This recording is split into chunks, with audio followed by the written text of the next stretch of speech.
all get connected. Let's all get connected. Let's all get to know each other. I'll go first. Guys, I'm trying to get to 30K, and I'm on 23K. So we need to get the connection sending. But drop your LinkedIn's names in the chat. Let's all connect. Let's all get to know each other, and then we'll get started at 6:05, guys.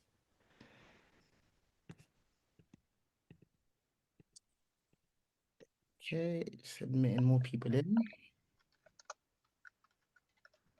There's like 23 of us in here, guys. I need to see more LinkedIn's. LinkedIn's and names. LinkedIn's and names, people.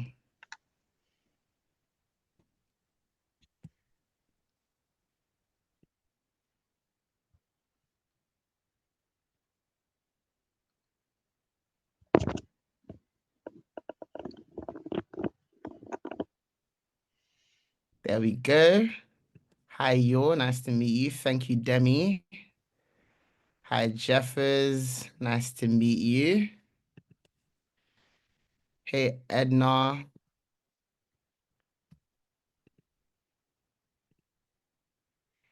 Keep them coming, guys, and we'll start in 3 minutes. Names and LinkedIn's in the chat, people. Let's all get connecting.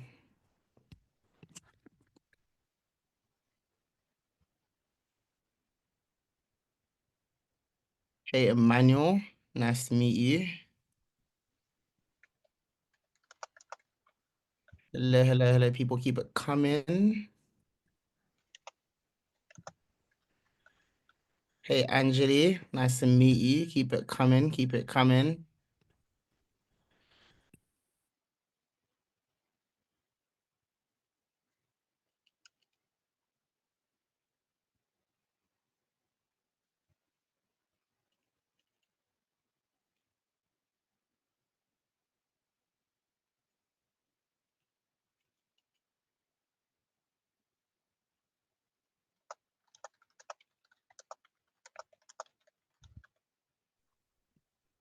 Hey, Chloe.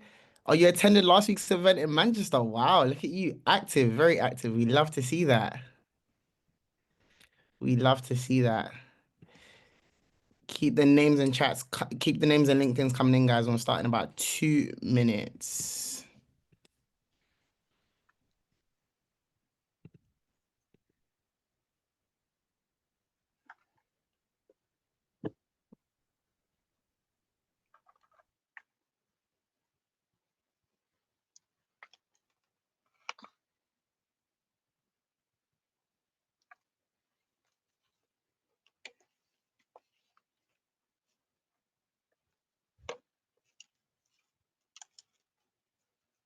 Hey, Abdi. Hey, Abdi.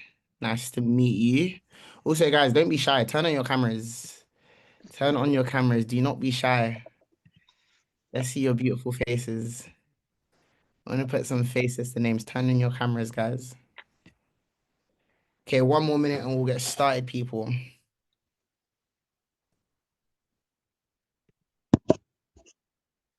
Hey, Maradeo. Hey, Zara. Thank you guys for introducing yourselves. Okay, I'm seeing some cameras getting turned on. Nice, nice, nice. 1 more minute, guys, and we'll kickstart things off.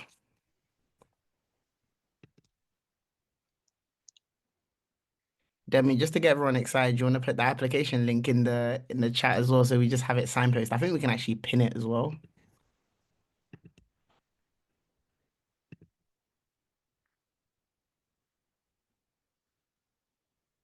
All right, cool. It is 6:05. There's still going to be a couple of people joining us, but thank you guys so much for joining in. I always get so overwhelmed when people actually have the time to spend after working hours to be at these virtual insight events. But again, this is when we get the most engagement. I just want to give a massive thank you to IQEQ. This is our third year in partnership, and honestly, I'm just so appreciative of the fact that they trusted Beyond Education to host the internship event and the internship program for 3 years running. A lot of you may not know this. this, but I actually used to work at IQEQ and I have nothing but good things to say about them.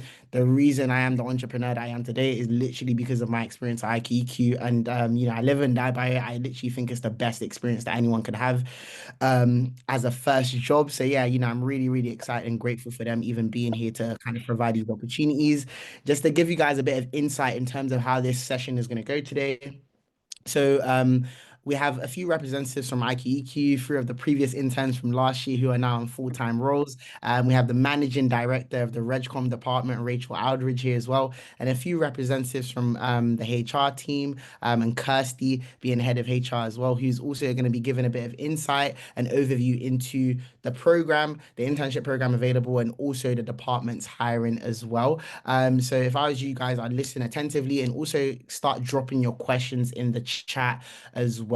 And then after that, after about 5 to 10 minutes of intros and an overview of IQEQ and a program, then it's going to be an open Q&A session where you can just ask as much questions as possible to basically help you support your application process. So don't be shy. Please drop your questions all in the chat as well. And if time permits, we'll be able to actually facilitate people actually turning on their cameras and unmuting their mics and asking questions as well. A few housekeeping rules.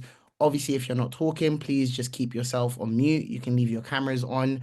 And yeah, there's a lot of representatives here from IQEQ to address any questions you may have. So it's really important to use the chat function as well to just ask as much questions as possible. But with that being said, I'll hand it over to Rachel to kind of kickstart the session and give an overview of IQEQ. Brilliant. Thanks a lot, Stephen. Hi, everyone. I'm going to be super quick because there was a bit of a diary mix-up and I've actually got to shoot in about 10 minutes. But I really wanted to be here because I'm super passionate about this programme. As Stephen said, it's the third year we've been doing this with Beyond Education. It's the fourth year, actually, that we've been running it. And we've had some fantastic new recruits as a result of the programme. And IQEQ generally is incredibly supportive of us doing this. So thanks a lot for making the time to kind of be here. I just want to say a couple of words real quick about who IQEQ are, and then I can introduce you to the rest of the team, and then I'll shoot off. So IQEQ, slightly odd kind of name, but it's obviously what we're trying to do is to bring together what we call the know-how, i.e. the IQ part, and the know-you, the EQ part, so the intellectual side as well as the emotional intelligence. So IQEQ, that's where our name comes from. We are a global investor services firm, so we have got approaching 6,000 employees now. We've been growing super quick. I've been here 4 years, and I think we were about 2,000, 2,500 people when I joined. We've got I was actually going to say 26 offices, but I'm now looking at this chart and that's completely wrong. So that's 33, 40, 47 offices. Maybe it's 26 jurisdictions. Oh God, oh, sorry, my chair's just gone a bit crazy. Yeah, really global operation. And what we want to do is support investors, whether they be high net worth investors, wealth managers, asset managers, family offices with their investment needs. So our very heart, we're a fund administration company. That's the kind of where most of our revenues come from.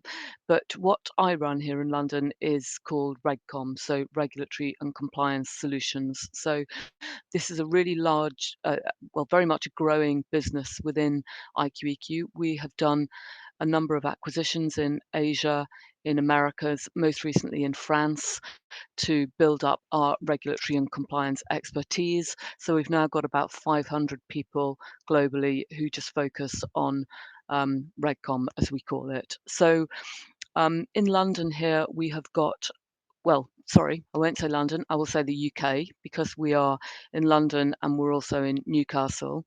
We have got about 80 staff in RegCom. It's got two main parts, which Niall will talk a little bit more in a second, but we've got a compliance consulting business, which is about 35 people, 35 people at the moment. And then we've got a regulatory hosting business. And what that means is that small entrepreneurial firms that haven't yet got their own FCA license to operate regulated activities can come and sit underneath our regulatory umbrella, and we look after all their compliance requirements, make sure they're doing the right thing, make sure they're meeting all of the regulations. And what normally happens is that those firms go on, and as they grow, they decide to kind of get their own license. So we're in a way kind of incubating a lot of those entrepreneurial firms. So that's what we do. Let's just have a quick look at the next page, Niall. Here we go. Right, our purpose and mission. So our purpose is to power people and possibilities. So we are all about trying to create opportunities for people to do their best work and thrive. Obviously, you can read that there, so I'm not going to kind of read it out. Let's go to the next one. Our values. Okay, so we've got 3 values: ABC, authentic, bold, and collaborative, and we really try to weave that into kind of everything that we do on a day in, day out basis. So if you come here, you'll find that there's lots of explanation about what we mean by these things, and the types of behaviors that we want to see people demonstrating on a daily basis. So I think you'll find that we're super collaborative. You know, it's a lot about teamwork here. Not everybody can know everything about all regulations. There's just too many of them. So we know that we need to work together. And we want to support our clients and do the right thing by the regulations. Is the next page yours, Niall? Let's have a quick look. Yeah, I can take over from here. Okay, yeah, brilliant. So that's it from me, really. As I said, you know, I really wanted to be here just to kind of, you know, say hello, just to tell you how important we think this program is. And to wish you all luck in the process. I'm always happy to answer questions from anybody on LinkedIn or anything like that. The guys know that, you know, I'm always in the office here. I'm always really willing and ready to talk to people. So please do connect. And I'm sure the guys will be able to answer all your questions for you. So yeah, as I say, good luck, and really look forward to seeing some of you here in the summer. Thanks a Thank lot. you so much, Rachel. Thank you. Have a good evening. Thank you. Thanks, Rachel. So hi guys, my name's Niall. I'll be kind of coordinating the internship program this summer. So I only joined last summer myself, so I think I'm in kind of a good space to kind of give a bit of a description for what it's like to join kind of as a new joiner. So for the 2024 program, we had 5 interns, and 5 of them actually ended up getting offers at the end. And I think we have a few of the guys on the call as well today, so they can kind of give a quick run through of any questions as well. It's a 3-month program, so we're going from the start of July to the end of September, I think between 10 and 12 weeks. And obviously the intention then is for, if it all goes well, for everyone to get full-time positions in the company. So then just a quick run through, I'll go through off kind of the team itself. So as Rachel said, there were regulatory and compliance solutions, shortened to RegCom. So we've the 4 teams there: the fund and operations team, which I'm in, compliance consulting, which Adil is in, who was an intern last year, compliance consulting, that's Lisa is in that, and Adil is in compliance monitoring. And then we also have compliance advisory as well. So then we kind of have to look into what you guys will get from taking on the internship. And I think the top point there is kind of a key one. I remember kind of doing internship myself in a different organization a few years back. I think that's kind of the key point. You get to kind of look into what it's like in kind of a financial services organization and kind of apply the skills you guys already have and learn how to apply them within kind of a financial services professional environment. And kind of build on all skills that I'm sure you guys already have, like kind of your problem solving skills, your deadline skills, learning how to prioritize tasks, as well as kind of getting a good insight into how different clients work and kind of how you tailor your own work to kind of meet the client's needs. So then what skills do you guys need? So I think firstly, I'd kind of draw your attention to the 2 green boxes.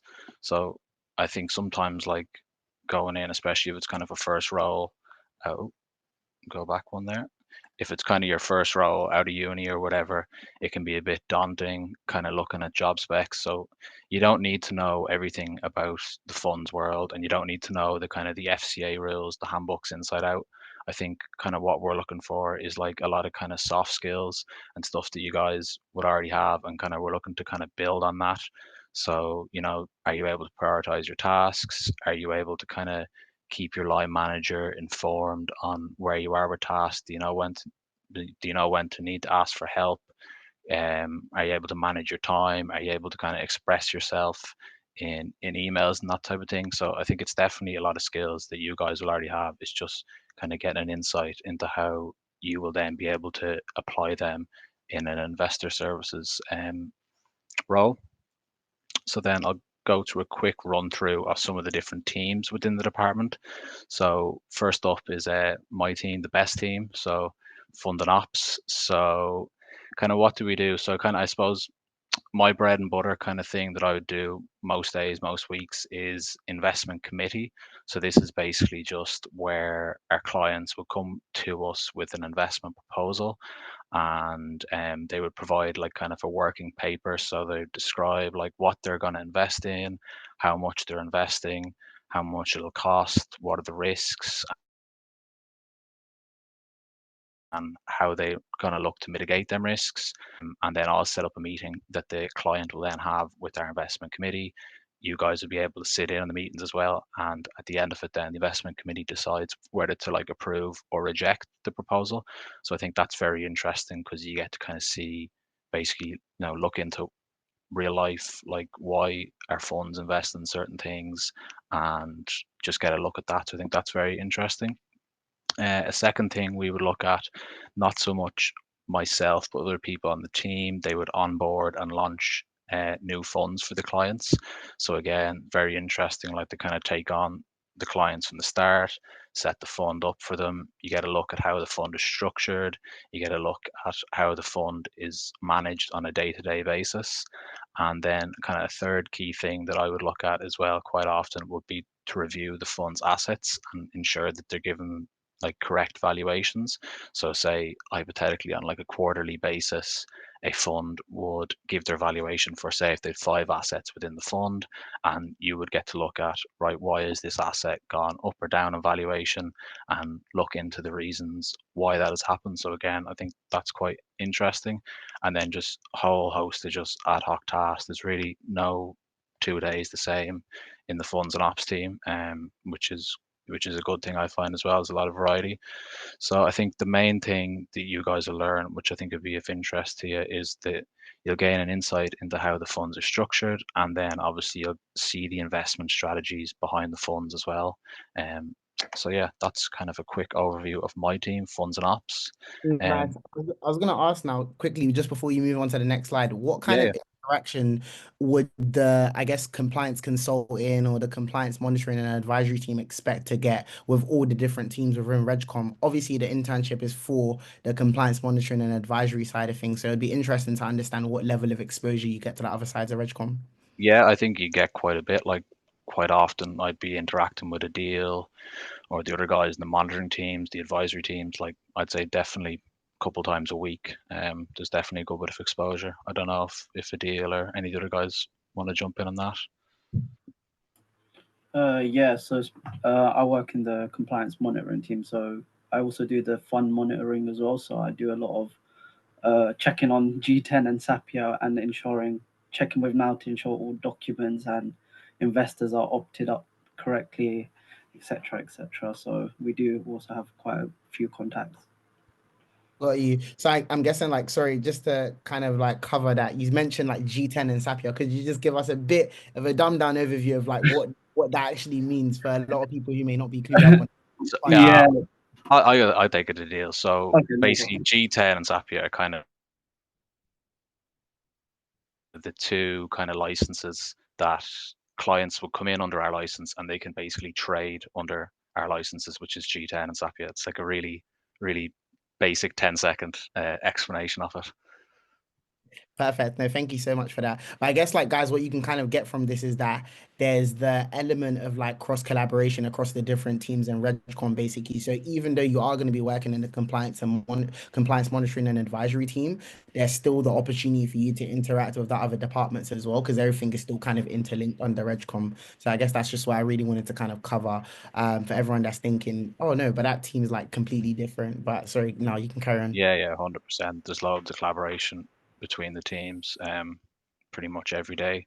But then moving on to the consulting team, I'm not sure if we still have Faraz on the call, but he's in the team, so he can jump in at any moment if I'm mistaken what they do. So basically, as the name says, they're consultants. So they'll kind of look at stuff like the external monitoring of our clients' compliance systems. Then they'll advise them on new or existing regulations and kind of how they can implement change on them regulations, and they'll also identify key sources of risk for firms. And I think with that role, obviously, as well as it's consulting, it's quite client facing. So there's a great deal of relationship management, and then also obviously because they're client facing, there's an element of sales activity as well. So I think that's a very exciting part of the team as well. Nice. Firaz, you want to give a bit of insight into, I guess, like your experience from internship to then, like, moving into full time and what that was like for you? Thanks, Stephen. Yeah, so I would say that my transition from being an intern to compliance consulting analyst was quite seamless, given the amount of interaction that I had with the compliance consulting team during the internship and the tasks that I completed for them. I would sort of echo Niall's points and say that no 2 days are the same. You're constantly learning about different regulations, and I'm actually currently on a client secondment at a private equity firm called HG, and I think that just goes to really highlight the amount of development that you could expect to see at IQEQ. Nice. Thank you for that, Faraz. And I guess like one question that came through just now is what kind of support do the interns receive during their time on the internship program? Because obviously you mentioned that it's a seamless transition, and for you to be able to be in a client facing role and then also in a secondment, you must have had some level of support from managers and so on and so forth. So if you could shed light on that, that would be very helpful, please. Yeah, absolutely. So just generally, everybody at IQEQ is very approachable, very friendly, and they welcome questions at any time. And Adil and Lisa, I'm sure, can speak to this, but we had sort of weekly training sessions on different aspects of the firm and sort of different the different sort of groups within IQEQ. So I think that sort of really helped to sort of cement a greater understanding of IQEQ. Well, thank you so much for that. I'll hand it back to you now to carry on with the other teams involved. Thank you. So I think the next one we have up is the monitoring team. I don't know, maybe Adil, would you be best placed to just give a real quick overview of what you guys do? Yeah. So in the monitoring team, we monitor simply our appointed representatives who fall under the umbrella of SAPIA or G10. So we have to ensure that, they are in line with our FCA license, ensuring that they stick to the activities that they want to do. So we monitor them on a quarterly basis where the ARs will send information to us and which we'll review and have queries which we'll raise. And obviously, if we do find any findings, we'll obviously escalate and query with the appointed reps. So this could be obviously looking at their solvency. So we have some ARs where they might not be getting paid their investment advisory fees. So we would want to know, how come your investment advisory fees weren't paid for the year 2024, example. So it's a whole range of things that you can look at in the monitoring team. Adil, just to kind of like give people like the layman's terms, like could you elaborate on like what an appointed representative actually is? I appreciate that now you're an expert, but it'd be great to kind of like give I'm not. a simplified version of what an appointed representative is, please. So an appointed representative is how to say, is a firm where, as IQEQ, we will be the principal firm. The appointed representative will fall under our umbrella.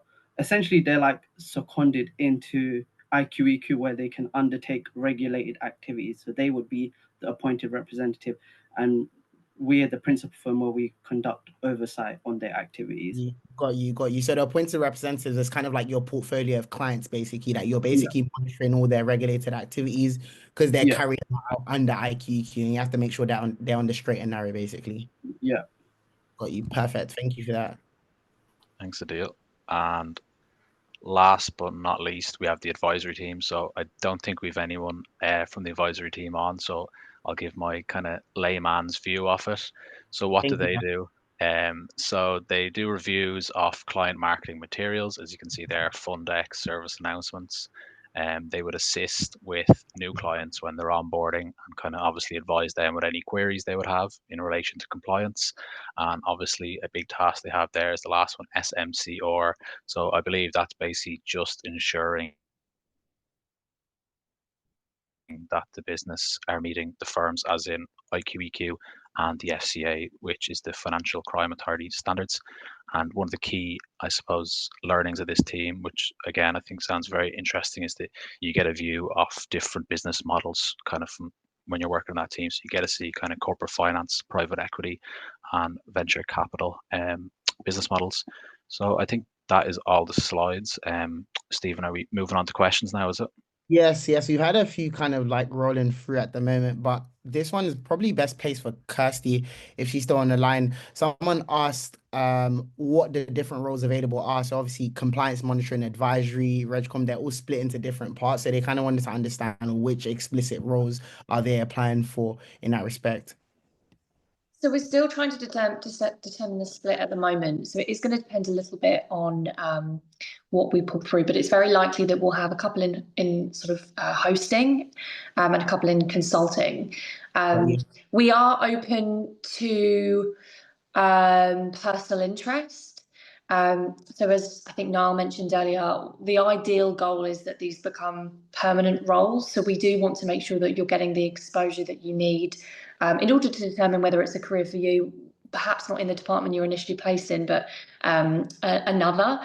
So you will be given the opportunity to, if not work on projects in other teams, but actually to speak with other people in different teams, get mentorship and role modelling from different individuals in different teams as well. So I suppose the short answer is TBC, but you will absolutely know what you are interviewing for when you have your interview, so that will be clear ahead of then. Yeah, most definitely. And I think just to give a bit of color on that as well, the split between compliance consultant and Regcom, the job description, the competencies are very much still like required for like both roles anyway. So even if you click apply, if you are being screened, if you apply for one, like your competencies are very much going to be expected to be across the other. So it's not like you're going to be bamboozled with like some new job description like during the interview stage. So the way the job description is kind of listed on our site right now is that it covers compliance consulting and the Regcom hosting as well. So just to kind of like clear up that confusion on that side of things as well. And, you know, as someone that's worked in IQEQ, what I do like about the firm is the interconnectivity. So you can literally, even if you're not working explicitly in that team, there is the opportunity to get exposure because everything is so interconnected with the way they operate with clients. So that's something that you can definitely expect when you do hopefully work at the firm. A question that came through in relation to projects, and maybe this one is best for like the wider audience. How involved were you as an intern in your department's project? So maybe for the interns, you know, during your time, I think there's a perception that as an intern, you're just kind of coming there to fill space, and there's not actually real work. As someone that works in IQEQ, I can very much say there's a lot of work for you to do. But Adil, Firaz, it would be great if you guys could provide a bit of commentary on like, you know, what kind of projects you were involved in and how you went about that. I could give my take on this as well, if you Oh, don't Lisa, mind. I didn't even know you were on the call. Sorry about that. Hey, Lisa. It's fine. So my name's Lisa and I work in the compliance consulting department of the team.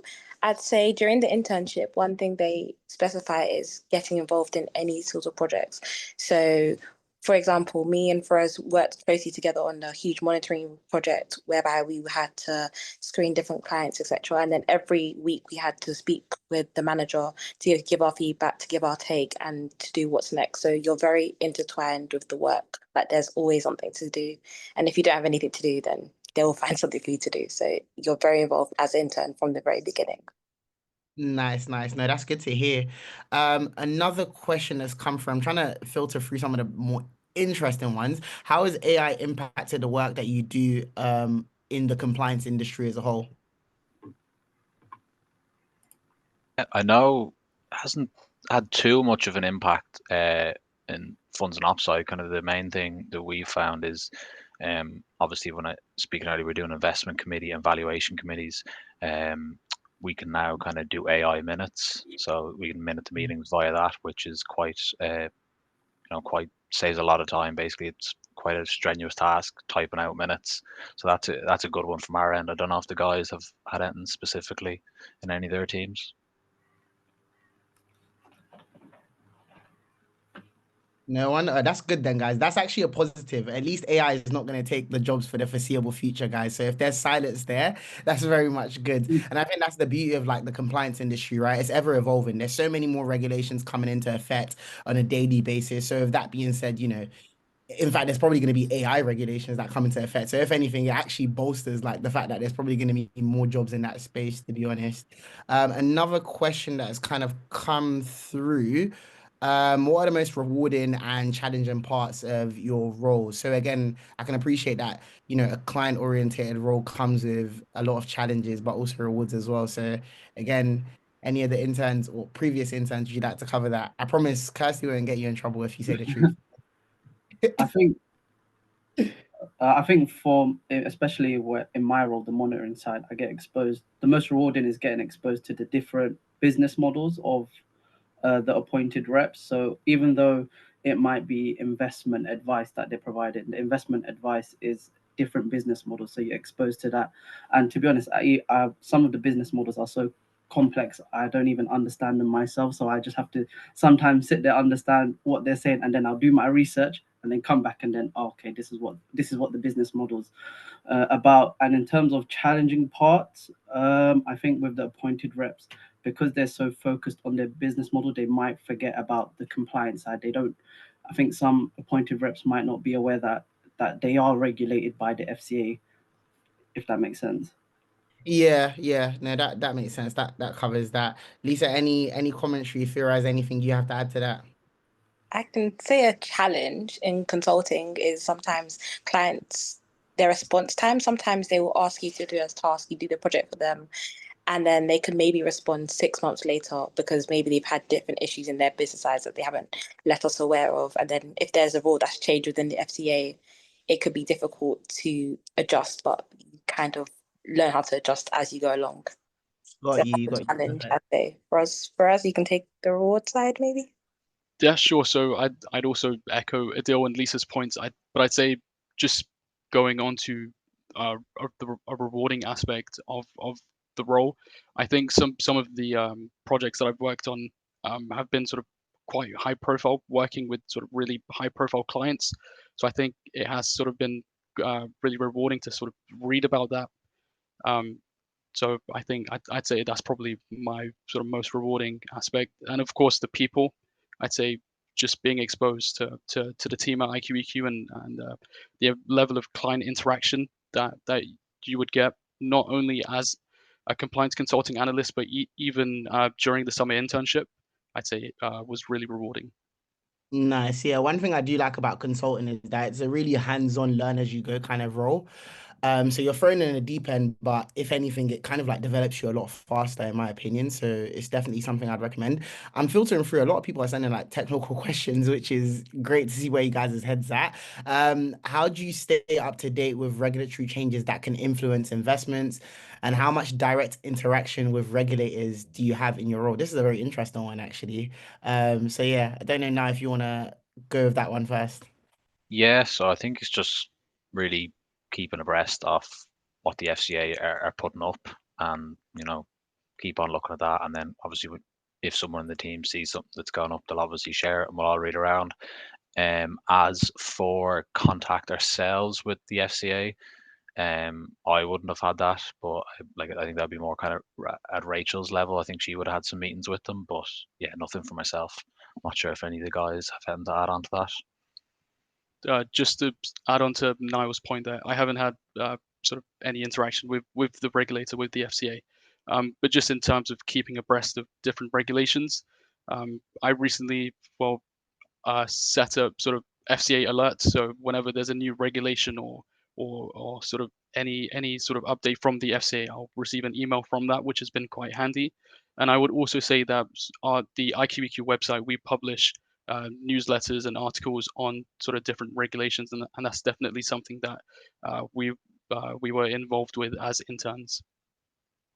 Nice, nice. One thing I would say as well, which I don't know if it's changed in recent times, but when I used to work at IQEQ, Sapia, one of IQEQ's regulated entities, was one of the biggest entities that housed a lot of appointed representatives. So, with that being said, there was a significant interest from the FCA to kind of understand IQEQ's business. And I know Rachel used to have a lot of interactions with the FCA, and she kind of communicates that message into the wider firm. So again, I think IQQ is just like an interesting firm because a lot of people don't know about them in a wider scheme of things, but they're actually involved for a lot of investment firms' regulated activities. So it's definitely one to kind of sink your teeth into. Someone asked, what technologies, if any, does IQQ offer / use to enhance compliance monitoring and reporting? And I feel like this person already kind of knows the answer to that question because that's a very, very targeted question. So if you guys could kind of give a bit of insight into the technologies that's available within IQQ, that would be very useful, guys. Don't know who wants to take that one. I suppose kind of from a funds and ops side, we are using kind of Steeleye. So that it's basically kind of a software that kind of checks that the appointed representatives, the clients, are trading as they say they are and aren't making trades that they haven't told us of. And we are now kind of in the process of setting up kind of a data warehouse where clients will basically upload all their documents and data that we request of them, and it'll just kind of it'll make it a lot easier for us in the long run rather than kind of just saving down documents, the files and that type of thing.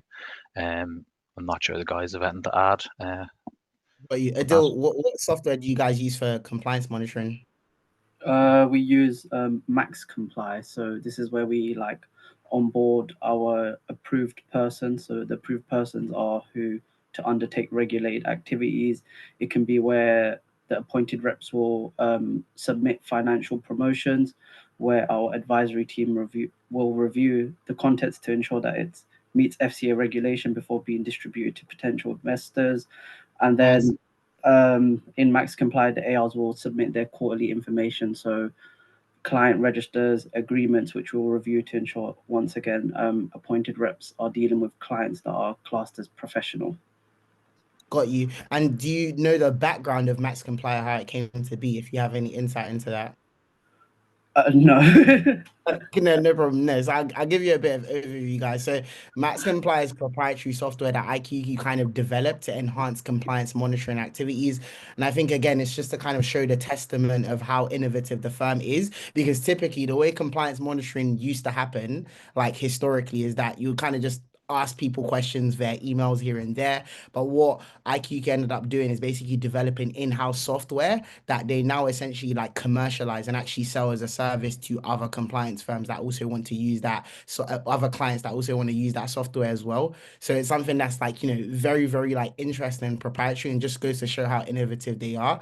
And I suspect that person probably had a bit of insight into that answer. That's why they asked that question. But yeah, that's very good research on your part. Someone said, please can you explain the application process and any tips for applying? So I can cover that.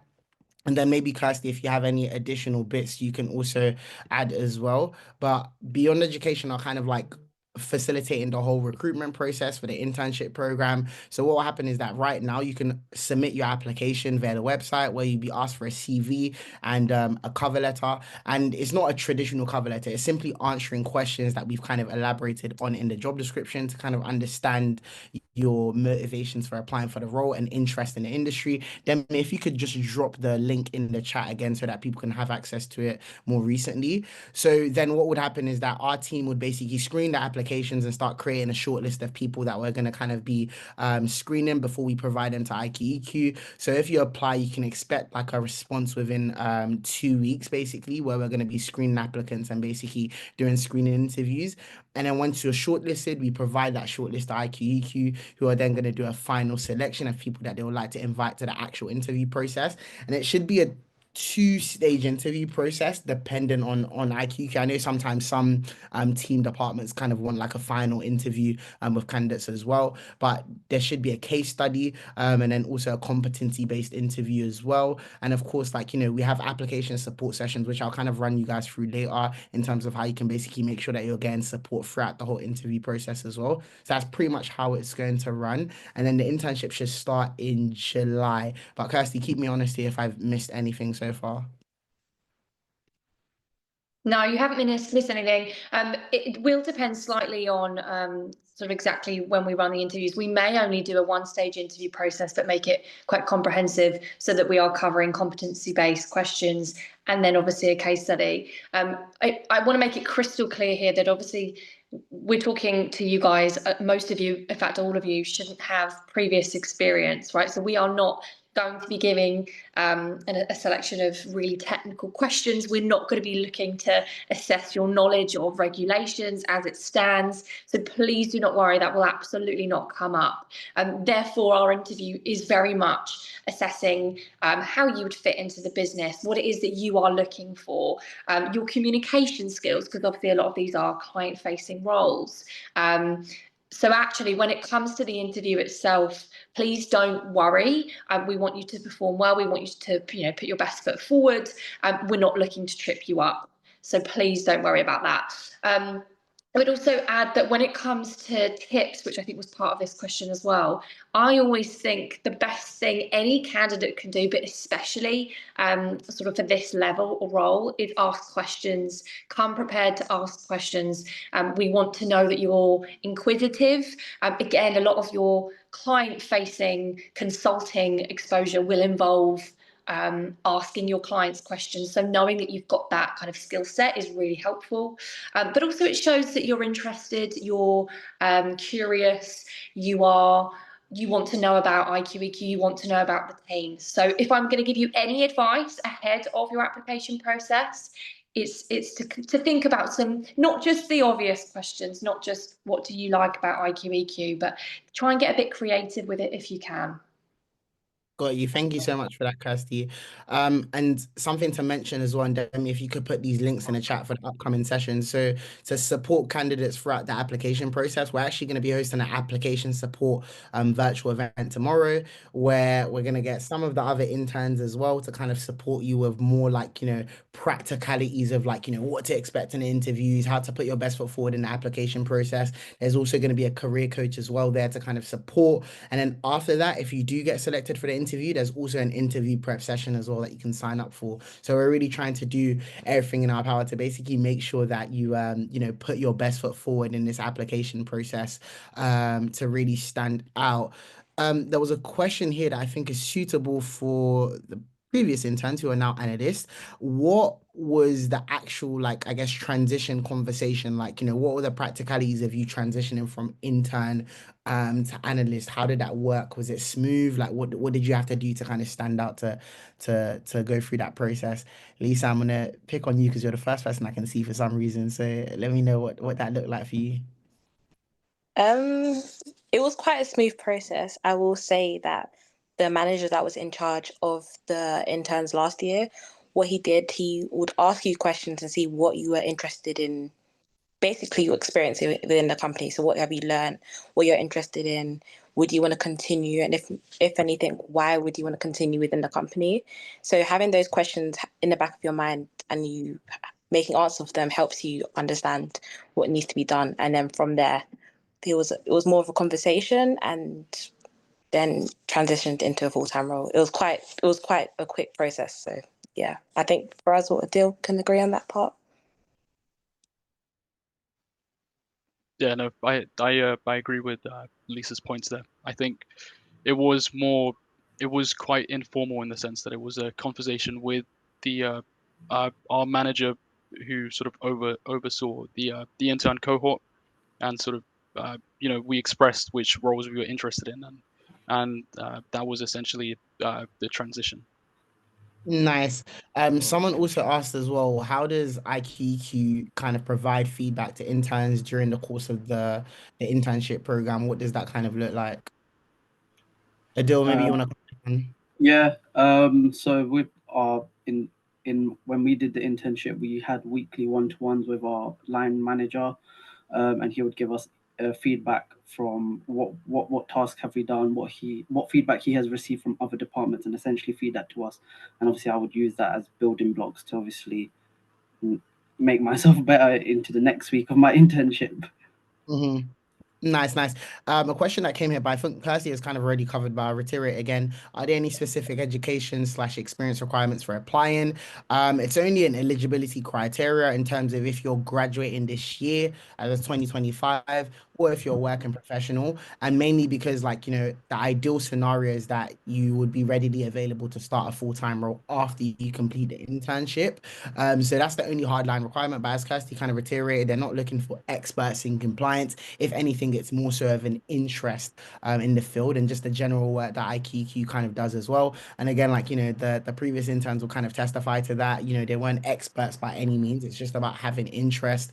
And now you can see Adil here is just saying appointed representatives, principal firms, and all these technical terms.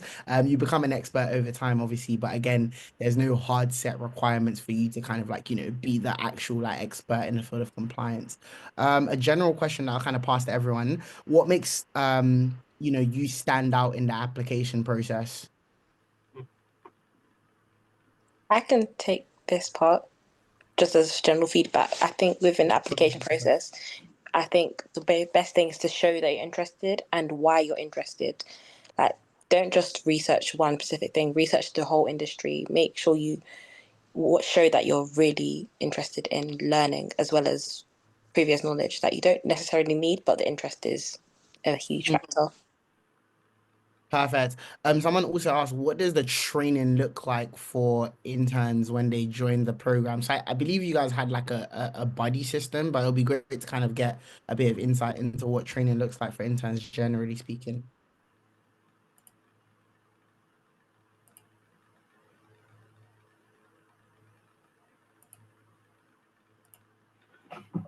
Training, we would do weekly training sessions on different topics. So our previous manager, Harry, would give us training sessions on a fund life cycle, appointed representative life cycle, how an appointed rep would go for direct authorization. I mean, there's too many topics within the FCA handbook to actually pinpoint. So there will be a lot of training and a lot of learning. And I think you guys do lunch and learn sessions as well. So that kind of covers a lot. I think it's very, again, transparently speaking, with how fast moving the industry is and how evolving compliance is, it's very hard to kind of condense everything you need to learn into a structured training because there's so many moving parts. And I think what I find is actually a benefit is actually just being thrown in the deep end to kind of see everything in practice because it's easier to pick it up as you kind of go along, to be honest. But that's, in my opinion, the best way to learn. A question for the previous interns. I don't want to call you interns because you guys are actually grown people now, actually doing important stuff. What did the interns that converted their internship do differently in order to convert their internship to a full-time role? That's a very good one. Very forward thinking.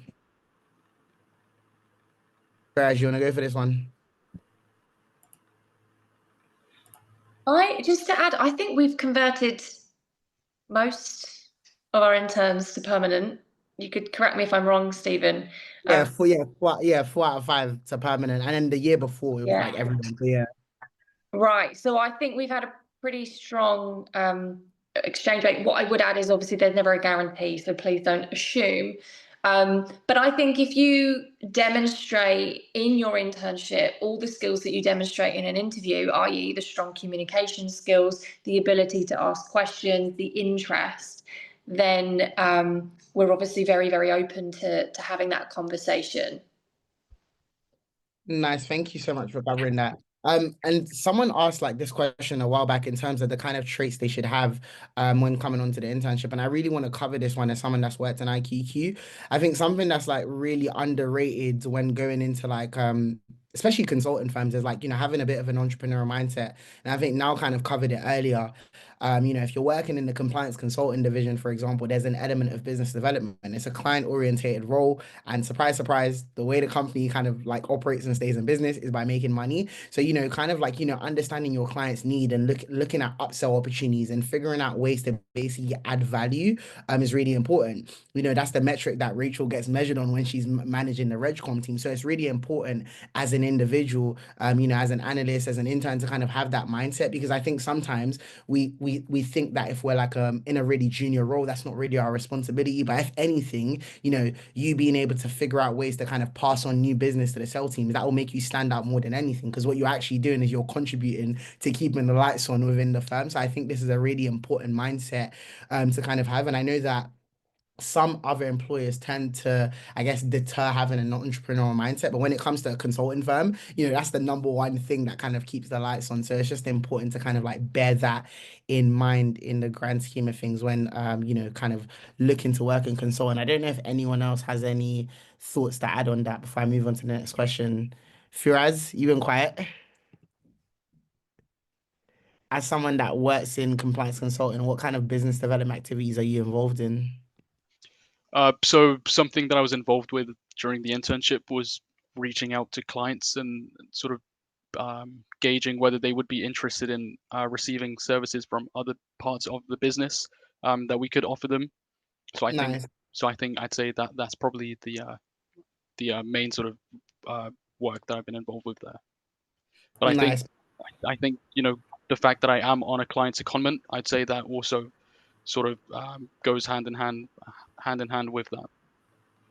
Perfect. No, that's no problem. Someone asked what resources are available to help candidates prepare, and I can kind of cover this one. So obviously we're going to be making this session live after, so you can actually get the replay of it as well, and you can kind of watch it back to cover anything that you may have missed. You're also going to get the recording session from last year as well, so we have like a repository of all the replays that all the events that we've done with IQQ, so you can kind of like see that as well and compare notes.